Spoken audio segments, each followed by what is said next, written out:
Pinagtatalunan ho ngayon mga kababayan, ito hong issue pa rin ho ng impeachment laban po kay VP Sara Duterte. At marami ho at nakatutulig sa tenga. Ito hong mga pahayag ng iba't ibang mga grupo na gusto raw po ng taong bayan na dapat na ituloy ang impeachment dahil sa ito raw po ay labag sa ating saligang batas. At lahat to, marami nga hong mga law school, yung mga dean at mga sinasabing legal expert ang nagbigay po ng pahayag na kung saan ay dapat daw pong ituloy na ng Senado ang impeachment laban po kay Vice President Sara Duterte. At nanumpa na nga sa tungkulin bilang presiding officer si Senator Chis Escudero at ganyan din ang mga senador na magsisilbing Senator Judges, mga kababayan. Pero dito ho ay ang nakakasakit sa tenga, lagi ang ginagamit taong bayan, taong bayan, taong bayan. Pero ang totoo naman ho, mga kababayan, yung mga nagsasalita na ito, sabi nga po ni Senator Alan Peter Cayetano, puro mga bias at may mga kinakampihan na. At kanilang binabanggit na sila po talaga ay sabihin natin mga anti-Duterte. Ito mga kababayan, pakinggan ho natin yung pahayag ni Senator Alan Peter Cayetano. Maganda ho ito yung kanyang binabanggit at bagamat hindi niya naman daw ho lubos na tinututulan yung mga pahayag ng law school, pero dapat maging maingat din po sila sa mga pagbibigay ng mga pahayag at suriin po nilang mabuti ang kanilang sarili kung sila ho ba talaga ay walang kinakampihan. Kasi alam niyo naman rito ngayon lumilitaw ho, maliwanag ho, ang mga pabor na ituloy ang impeachment, mga anti-Duterte o lumalaban at laban po sa mga Duterte. Pakinggan ho natin. Ito, maganda ho itong pahayag ni Senator Alan Peter Cayetano. Comment dun sa mga law schools. I appreciate it and I'm happy they're very active and I'm happy that they have statements. But may I advise them also to be consistent? Kasi si Congressman Cardema nag-file ng impeachment laban sa Pangulo. Hindi tinanggap sa House Wala naman ako narinig na mga sinasabi na dapat ang konstitusyon masunod at dapat tinanggap ng House yan. So of course, hindi naman trabaho ng mga law schools na in each and every impeachment case magsalita. Pero in a highly charged environment. Can you imagine, Mr. President, during the campaign, sa mismong media interviews ng top news channels natin, tatanungin yung kandidato, pag kayo nanalo, are you for or against the impeachment case?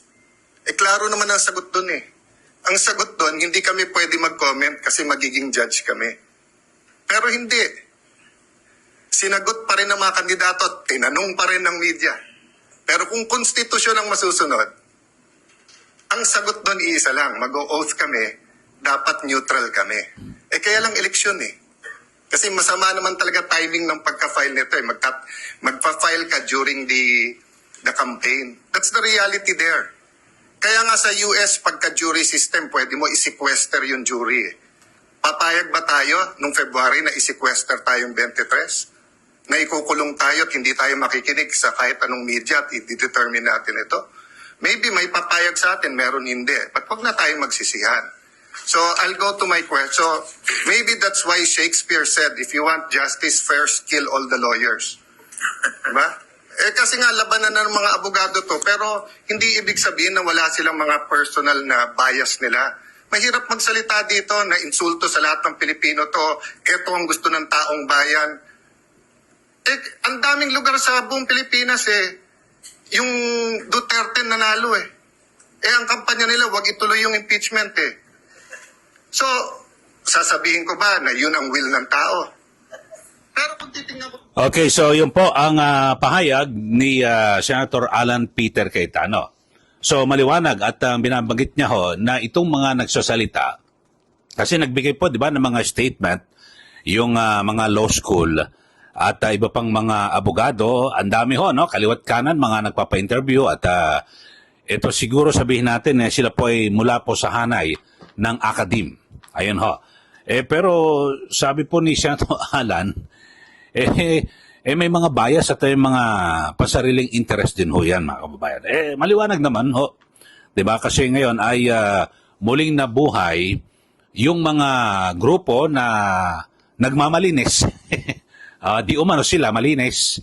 At talagang pinagtutulungan na gulpihin ito pong pamilya Duterte, mga kababayan.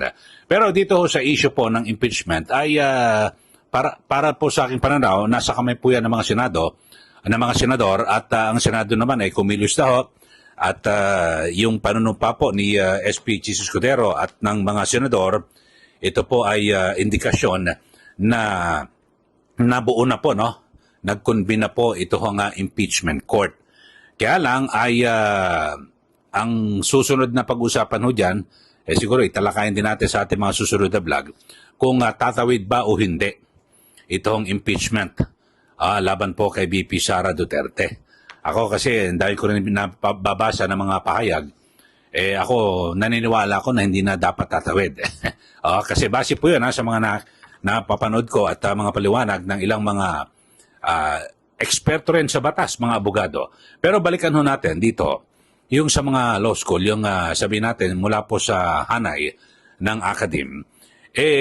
Magandang punto ho ni Senator Alan Peter Cayetano nang maghain ng impeachment ito pong Duterte Youth, si Cardema, laban po kay Pangulong Marcos Jr., wala pong umatungal, di po ba? Meron ho ba kayong narinig na binatikos ang mababang kapulungan ng Kongreso? Bakit hindi nila tinanggap itong impeachment complaint ng Duterte Youth Party List, itong si Cardema, laban kay Pangulong Marcos Jr.? Wala ho tayong narinig, di po ba? Tahimik. Pero pag issue po ng mga Duterte, lahat po naglalabasan. Parang ganyan ho ngayon dito po sa Pilipinas. Kaya ako, matagal ko na rin sinasabi na itong impeachment na ito, talagang dapat wala na ho yan Bakit ho? Kasi ito po ang nagiging dahilan kung bakit nagkakawatak-watak ang mga Pilipino. Ngayon lang ho At sa ngayon ay sabihin natin, yung mga may ingay, yung mga sinasabing mga eksperto, yung mga abogado, yung mga nagmamalinis, yung iba't ibang mga politiko, mga binabansagang dilawan, mga kababayan, yun, nagsasama-sama ang ingay tapos may mga rally ho. So yan po ang magiging ugat para lalo ho magkakawatak-watak yung mga Pilipino at sa kabilang banda naman yung masang Pilipino na kung saan ay hindi ho ganong katindi ho mag-ingay. Kasi hindi naman sila na-interview sa radyo at television at hindi naman sila nag-rally. Yung iba nagko-comment na lang sa social media. Yun po talaga ang tunay na sentimento. At sa katunayan, yun nga sabi ni Senator Alan at ako sinusuportahan ko at sinasang-ayunan ko yung kanyang sinasabi na noong panahon ng kampanya, di po ba, talagang ang isa po sa mga kandidato na senador, ang tanong ho dyan, ano ka ba, pabor ka ba o hindi sa impeachment?